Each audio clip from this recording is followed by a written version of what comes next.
ছোট্ট একটা গাঠুরি বেঁধে বেলাল আসছে। হযরত আবু বকরের সামনে দাঁড়ায় বলে, আবু বকর বিদায় দাও, মদিনায় আর থাকবো না। কেন রে বেলাল, কি জন্য মদিনায় থাকবে না? কিসের অভাব, কিসের কষ্ট? কেউ কি তোমাকে ব্যথা দিয়েছে, না তোমাকে মেরেছে, নাকি তোমার কোনো অভাব আছে? বলো, বাইতুল মাল থেকে মাসিক বেতন দিয়ে দিব। বেলাল বলে, আবু বকর রে, আমার যে অভাব, কোনোদিন কি সেই অভাব পুরা করে দিতে পারবা? বলো রে বেলাল, তোমার কিসের অভাব? বলে, আবু বকর, আমি আজান দিলে নবী নামাজে আসতো। বলো, এখন আজান দিলে কি নবী নামাজে আসবে? আবু বকর বলতেছে, বেলাল রে, তুমি কি নবীরে ভালোবাসো, আমরা কি ভালোবাসি না? বেলাল বলে, আবু বকর, তুমিও ভালোবাসো, আমিও ভালোবাসি। শোনো গো আবু বকর, তোমরা নবীজির রওজা শরীফ দেখলে সহ্য করতে পারো? আমি বেলাল যখন আজান দিয়ে নবী রওজা শরীফের দিকে তাকাই, আমার কলিজা গুলি ফেটে ফেটে আসে। আমি বরদাস্ত করতে পারি না, সহ্য করতে পারি না, করতে পারি না রে আবু বকর, বিদায় দাও, আমি চলে যাব। চলে গেলেন নবীর পাগল। সিরিয়ার দামেস্কে যাওয়ার পরে কিছুদিন পরে নবীজি স্বপ্ন দেখায়, কিরে বেলাল, এটা কেমন জুলুম, কতদিন হলো তোমার কণ্ঠের আজান শুনি না। বেলাল রে, তোর কি মন চায় না আমি নবীর জিয়ারতে আসতে? বেলাল আয়, আমি নবীর জিয়ারতে আয় রে বেলাল আয়, কতদিন হলো তোমার কণ্ঠের আজান শুনি না। স্বপ্ন যখন নবীজি দেখাইছে, এ মুসলমান, হযরতে বেলাল সুদূর সিরিয়ার দামেস্ক থেকে পাগলের মতো দৌড়াইলেন, পাগলের মতো ছুটে আসলেন। যখন মদিনাতে আসলেন, তখন তাহাজ্জুদের সময় চলতেছিল। তাহাজ্জুদের সময় চলার সময় হযরত বেলাল রাদিয়াল্লাহু আনহু কাঠের জালি দিয়ে তখন রওজা শরীফ ঘিরে রাখা ছিল। ওই জালির পাশে বসে বসে, জালির সঙ্গে মাথা ঠেকাইয়া নবীর পাগল বসে বসে গুনগুন গুনগুন করে কাঁদে আর বলে, হুজুর, আপনি আসতে বলেছিলেন, গোলাম এসে হাজির হয়েছে। নবী গো, আজান দিতে বলেছেন, আমি আজান দিলে আপনি আগে নামাজে আসতেন, এখন আজান দিলে কি নবী আপনি নামাজে আসবেন? হুজুর, এখন আজান দিলে কি আপনি নবী নামাজে আসবেন? নতুন মুয়াজ্জিন আসছে আজান দেওয়ার জন্য, এসে দেখে নবীর মুয়াজ্জিন বেলাল কাঁদে। ডাক দেখে মদিনাবাসী, শুনছো, নবীর মুয়াজ্জিন ফিরে এসেছে, বেলাল আসছে, বেলাল ফিরে আসছে। এই কথা শোনার পরে সব সাহাবী ঘর থেকে বের হয়ে দৌড়ায় এসে দেখে বেলাল কাঁদে। সাহাবীরা বলে, বেলাল আজান দাও, কতদিন হলো তোমার কণ্ঠের আজান শুনি না। বেলাল আজান দাও, কতদিন হলো আজান শুনি না রে বেলাল। বেলাল বলে, সাহাবীরা রে, আমি আজান দিলে কি নবী নামাজ আসবে বলো? সালমান ফারসি রাদিয়াল্লাহু আনহু ডাক দেখে, সাহাবীরা, আমাদের কথায় বেলাল আজান দিবে না, তোমরা যাও দেখো হাসান আর হুসাইন দুইজন ঘরের মধ্যে আছে। ইমাম হাসান হুসাইন রাদিয়াল্লাহু আনহুমা যদি বলে, তাহলে বেলাল অবশ্যই আজান দিবে। সালমান ফারসির পরামর্শে সাহাবীরা দৌড়ায় গেলেন। বর্তমান 7 নম্বর গেট বাবু সালাম বরাবর একটা মসজিদ আছে, মসজিদে আলী। এটাই ছিল হযরত ফাতেমা রাদিয়াল্লাহু আনহার বাড়ি। এই বাড়িতে দৌড়ে যাওয়ার পরে ইমাম হাসান হুসাইন রাদিয়াল্লাহু আনহুমা দুইজনকে নিয়ে আসা হলো। দুইজনকে নিয়ে আসার পরে হযরত ইমাম হাসানকে দেখতে আমার নবীর মতো দেখা যাইতো, চেহারাটা রাসূল করিমের চেহারার মতো ছিল। নাতি দৌহিত্র নানার চেহারা পেয়েছিলেন, ইমাম হুসাইনও নানার সুরত পেয়েছিলেন। দুই ভাই নানার সুরত পেয়েছিলেন। হযরতে বেলাল রওজা শরীফ থেকে উঠে হযরতে হাসানের বুকের মধ্যে মাথা ঠেকায় কাঁদতেছে, ইমাম হুসাইনের বুকের মধ্যে মাথা ঠেকায় কাঁদে। হযরত ইমাম হাসান ডাক দেখে, নানার মুয়াজ্জিন, কতদিন হলো তোমার কণ্ঠে আজান শুনি না, যেই কণ্ঠ দিয়ে নানার আজান শুনাইতা, যাও গো ওই কণ্ঠ দিয়ে আমাদেরকেও আজান শোনাইয়া যাও। যখন হযরতে বেলাল, ইমাম হাসান এই কথা বললেন, হযরতে বেলাল দৌড়াই গেলেন। যেই বনু নাজ্জার গোত্রের মহিলা সাহাবীর ছাদের উপরে দাঁড়ায় বেলাল আজান দিত। আবু দাউদের 519 নম্বর হাদিসের মধ্যে আসছে, প্রত্যেক ফজরের নামাজের সুবহে সাদিকের আগে বেলাল দাঁড়াইতেন। দাঁড়ায় আজানের আগে বলতেন, আল্লাহুম্মা ইন্নী আহমাদুকা ওয়া নাস্তাঈনুকা আলা কুরাইশিন ইউকিমু দীনাক। প্রত্যেক ফজরের আজানের আগে এই দোয়াটা পড়ে বেলাল আজান শুরু করতেন। হযরত বেলাল রাদিয়াল্লাহু আনহু আজকে তাহাজ্জুদের আজান দিতে গেছে। আজান দিতে যাওয়ার পরে হযরতে বেলাল যখন আজান দিলেন, আল্লাহু আকবার, আল্লাহু আকবার, আজানের মধুর ধ্বনি সারা মদিনার রং ছড়িয়ে গেল। মদিনার ঘর থেকে সব সাহাবী বের হয়ে দৌড় মারছে। আবার যখন বলেন আল্লাহু আকবার, আল্লাহু আকবার, সব সাহাবী, মহিলা, বৃদ্ধ, বনিতা ঘর থেকে বের হয়ে দৌড় মারছে। যখন বলল আশহাদু আল্লা ইলাহা ইল্লাল্লাহ, মদিনার ঘর থেকে সব মহিলারা ঘর থেকে বের হয়ে দৌড় মারছে রে, আর কান্না করে নবী বুঝি ফিরে আসছে রে। আবার যখন বলেন আশহাদু আল্লা ইলাহা ইল্লাল্লাহ, তখন মদিনার মানুষ কান্না করতেছিল, গুন গুন গুন গুন করে কান্না করে। মদিনার ভিতরে আওয়াজ বের হয়ে গেল, নবী বুঝি আসছে রে, নবী বুঝি ফিরে আসছে রে, নবী বুঝি ফিরে আসছে রে, নবী বুঝি আসছে। হযরত বেলাল যখন বলেন আশহাদু আন্না মুহাম্মাদুর রাসূলুল্লাহ, মদিনার মাটিগুলি থরথর থরথর করে কেঁপে উঠছে রে।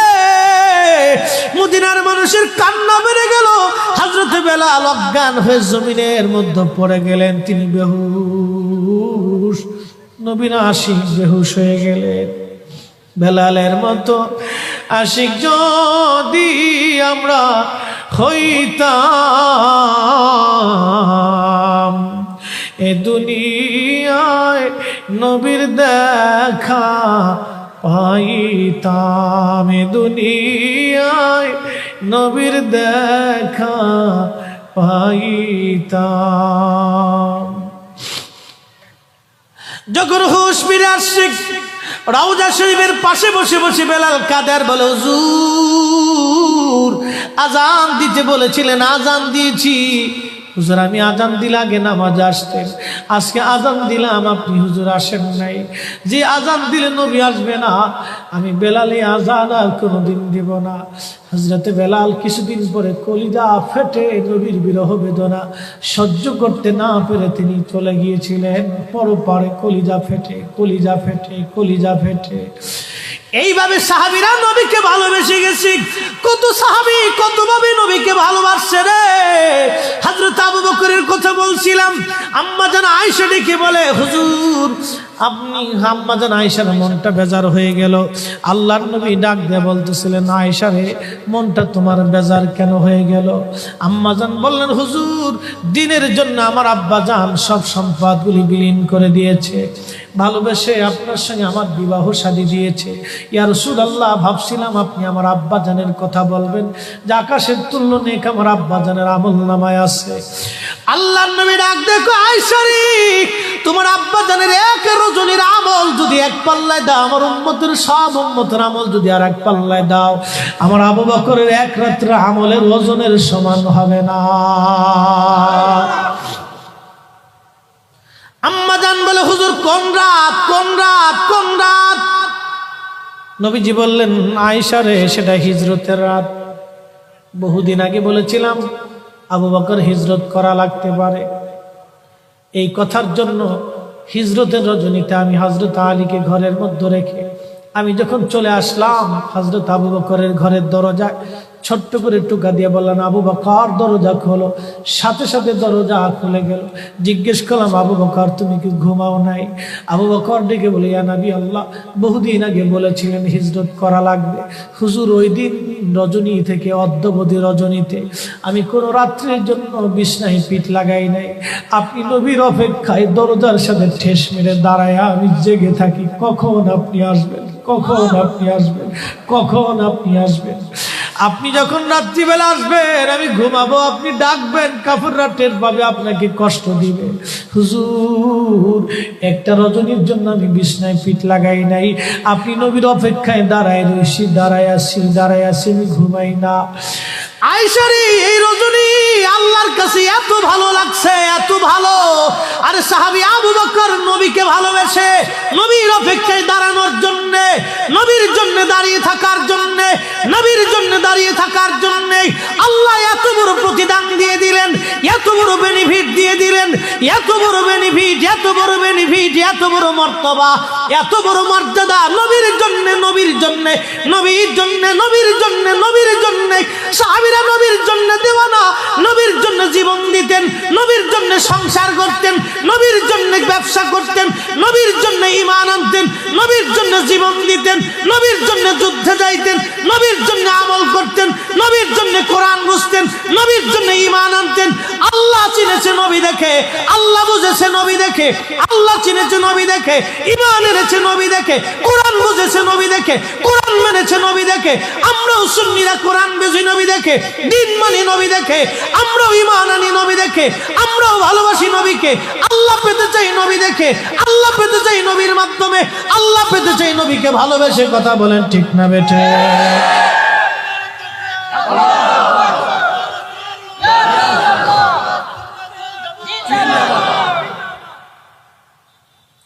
আমাদের কাজ নবী দেখে, নবী দেখে, নবী দেখে। আমরা নবী নবী করলে ওরা কে বেদাতি, বেদাতি, বেদাতি। আল্লাহর উপরে নবীরে উঠাই দিছে, আমরা বলে আল্লাহর উপরে নবীরে উঠাইছি। তাহলে আবু বকরকে যায় জিজ্ঞেস করো, আবু বকর আপনাকে যখন রসুল বলল, আপনি আবু বকরকে যায় জিজ্ঞেস করেন, আবু বকর রসুল যখন বলল সাহাবীরা আমার কাছে তিনটা জিনিস প্রিয়, 1 নম্বরে নামাজ, 2 নম্বর সুগন্ধি, 3 নম্বর আমার বিবিগণ। তখন আবু বকর কেন বলেছিল, হুজুর আমার কাছেও 3টা জিনিস প্রিয়। 1 নম্বর আপনার নূরানি চেহারা মোবারকের দিকে তাকিয়ে থাকা আমার কাছে প্রিয়। 2 নম্বর আমার জীবন যৌবন সহায় সম্পদ মাল সাবানা আপনি নবীর কদমে কুরবানি করা আমার কাছে প্রিয়। সুবহানাল্লাহ। আসতে কেন? তাহলে আবু বকর কি কোরআনের আয়াত পড়ে না? ইন্না সালাতি ওয়া নুসুকি ওয়া মাহইয়ায়া ওয়া মামাতি লিল্লাহি রাব্বিল আলামিন। আমার জীবন, আমার সালাত, আমার নামাজ, আমার জিন্দেগি, আমার পুত্র, আমার সহায়, আমার সম্পদ, আমার জীবন, আমার স্ত্রী, আমার সংসার, আমার সব আল্লাহর জন্য। আবু বকর কি এই আয়াত পড়ে নাই? তাহলে আবু বকর আয়াত বাদ দিয়ে নবীর কথা কেন বলল? তাহলে আবু বকর আল্লাহর উপরে নবীর উঠাইছে। বলে দিয়ে যাও, বলে দিয়ে যাও, বলে দিয়ে যাও, কিয়ামত পর্যন্ত সময়, কিয়ামত পর্যন্ত সময়।